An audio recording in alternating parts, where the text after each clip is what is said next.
Hey math friends, this is Miss Beals. This is our first math video. I'm so excited that you are here. This is my kitchen table. Please don't judge how messy it is. This is one of my kitties. Kitty, kitty. Say hi. The other one's around here somewhere. Where is she? Joe. Oh, there she is. She's on the curtains. Say hi, Joe. All right, anyway, back to business. So we have been studying rounding. So I just wanted to do a little bit of a review with you all. I'm sorry my phone's a little shaky because I'm holding it. Usually I have something to keep it in place. So if we're rounding to the nearest 10, let's say we have 58. We're rounding it to the nearest 10. The first thing that we do is we find our place. Since we're rounding to the nearest 10, we box our tens place. So find your place. Look next door. If next door is 5 or more, what do we let it do, guys? Yep, we let it soar. So here's my cups. All right, what am I going to let it soar to? Well, I got to decide. My first 10 that it could be is 50, because 50 is my box. And the second 10 it could be is 60. Am I going to let it soar down to 50, or does it soar up to 60? It soars up to 60, absolutely. So rounding 58 to the nearest 10 is up to 60. Awesome job. You guys know all this. But let me do one more just to remind you. All right, well, let's do, instead of doing 58, let's do 158. But let's round it to the nearest 100 this time. So if I'm rounding to the nearest 100, I've got to box my place. So here, I found my place. The reason why I box the 1 is because I'm rounding to the hundreds, and the 1 is in the hundreds place. Then I look next door. If that's 5 or more, I'm going to let it soar. Since that is 5 or more, let me draw my cups in here. All right, my first cup is always what I box, so this one is 100.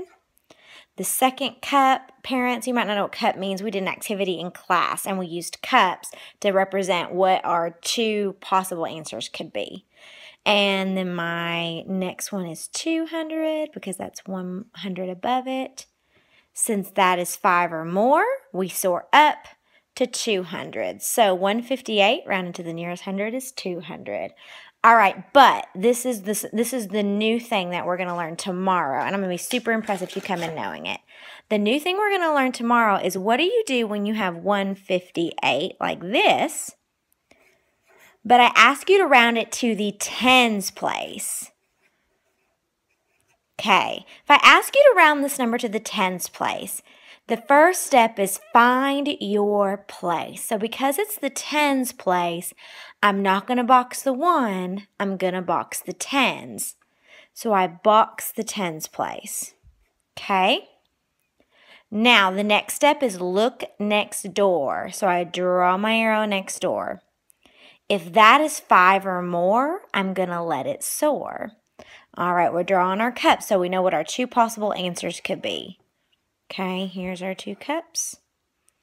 So the way that this changes is my cups are not going to be 100 and 200, and they're not going to be just 50 and 60.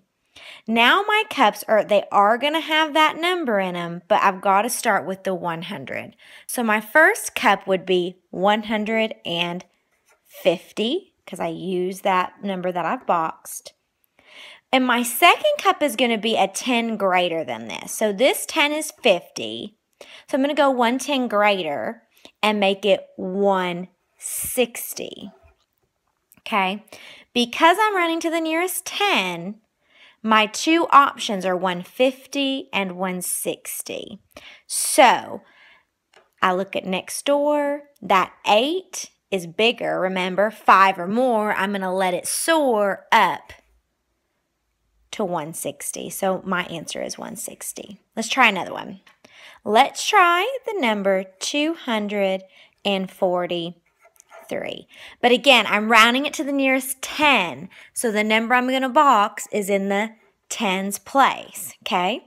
I look next door because that next door is really going to decide what my final answer is going to be.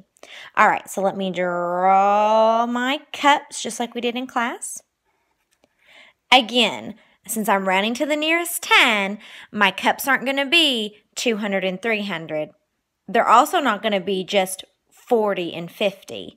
My cup is going to have 200, and then whatever number's in my box, 40.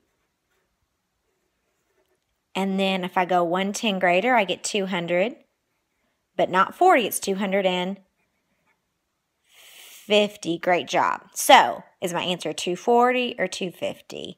I'll look and see what my neighbor says. Our chant goes, find your place, look next door, 5 or more, let it soar. Well, that's not 5 or more, so I'm not going to let it soar. I'm going to go back down to 240. This right here is what we're going to learn about tomorrow. We're going to practice it. We're going to master it. So if you come in and you've already got a good idea, I'm going to be really impressed that you watched this video. The secret word that I'm going to ask to see if you know is pineapple. All right, have a good night, math friends.